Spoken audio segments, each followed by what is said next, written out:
we may have a tendency to pick and choose. You cannot. You cannot. Even in terms of elections, you said that you all have the rights to vote, but provided you vote my way, that you're a good man. If you don't vote my way, you're a bad man. Yes. We have a tendency to pick and choose.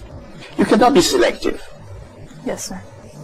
How do you? But the point I made was that to me, I like the Chinese language, the Chinese letter. I do not read Chinese, but the Chinese word for crisis has two meanings. Yes, sir. One is danger, and the other one is opportunity. So to me, you have to be positive in your thinking. You have to be forward-looking, and to every crisis there is always an opportunity. So what we have to try to do is how we could manage to tone down the danger, to reduce the danger, and focus on opportunity, on the opportunity that the crisis gives you. Now, in today's political climate, when you have so many different people with so many different views on what is right and what is wrong, what I accept and what you accept, and what color shirt I am and what color shirt you are, how do you tone that down? Is there a formula in which we try to communicate to everybody that you have to respect each other's views and opinions? Oh, I think we have to go a long way back. I think that we have come too far, and you cannot erase it overnight. I think we have to go back. How far? And I think we have lost our sense of balance and sense of proportion. It's going to take time to restore a sense of balance and sense of proportion. We have lost our perspective in life. We have been, in the past 3 to 4 years in particular, I think we have been victims of hate campaign. We have been, advertently or otherwise, we have been sort of schooled in this anger process.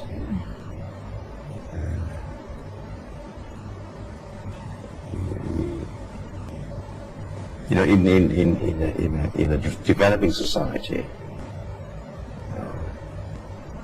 hate campaign is the most dangerous one. Yes, sir. And I think all of us, will have to try to reorient ourselves and try to, I would say, rid ourselves of anger and hatred and prejudices. We cannot make any real move until we have been able to de-emotionalize ourselves. Will time fix the problems? The saying. That would take too long. That would take too long. I would start by saying that we all have to reduce the volume of hatred and anger. We have to lower the political temperature. The emotional quotient. The emotional quotient, because we have reached a point when none of us could talk sense to anybody, and as a result, as I said, that in every war, the first casualty is truth. It's the first thing to go. It's the first thing to go, and we have fought a long battle, and truth is no longer there. I'm just thinking, are we talking about a practical solution? Is it that easy to wait and have everyone calm down and then start moving forward, sir? No, you don't go by a natural process. That's going to take too long. Mm-hmm. Somebody has to point it out, and somebody has to, both the government and the people. And as far as I'm concerned, I have never belonged to any color group. Yes, sir. And I'm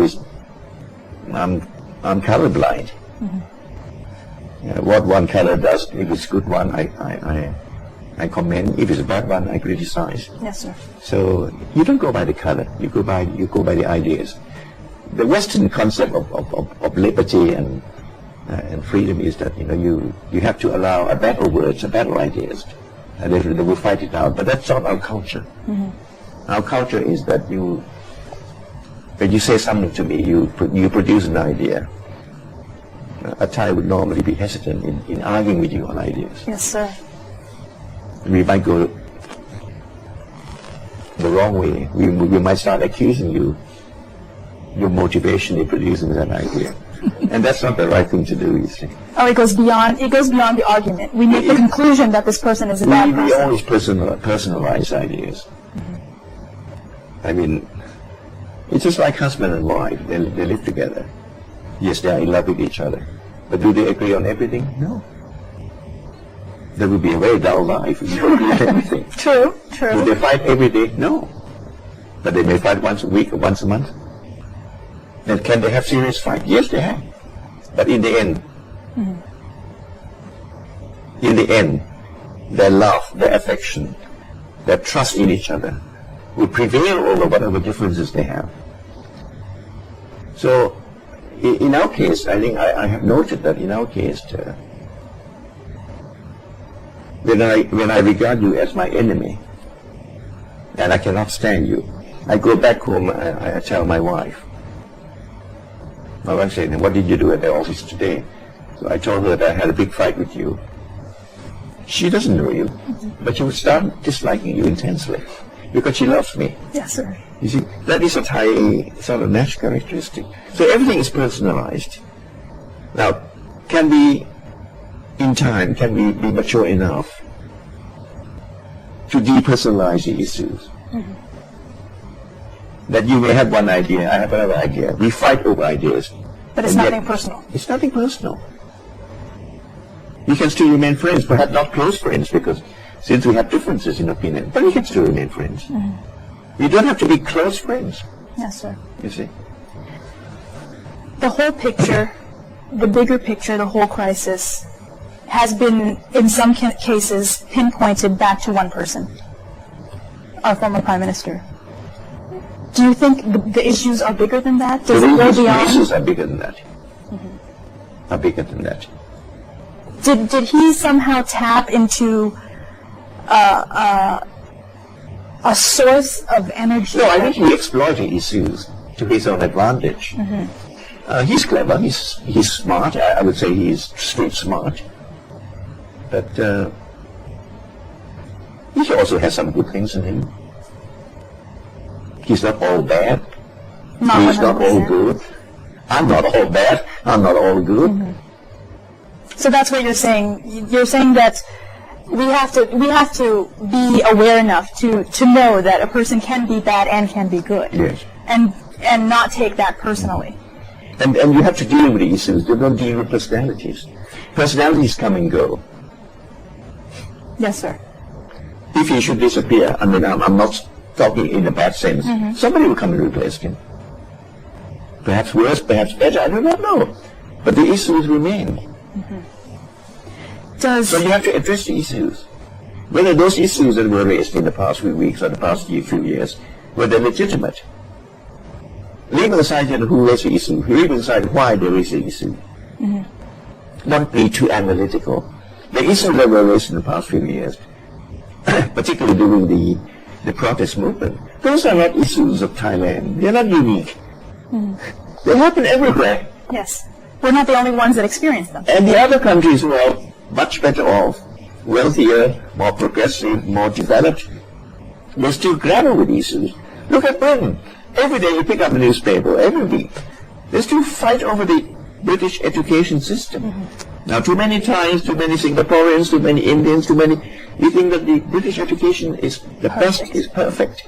And yet, within their territory, the other day I wrote a scathing letter to the editor condemning the British education system. And many people are not unhappy with the public school system in England, for example. Yes. You have to allow the debate to go on. And you don't prejudge the issue whether that is right, that is wrong, that is good, that is bad.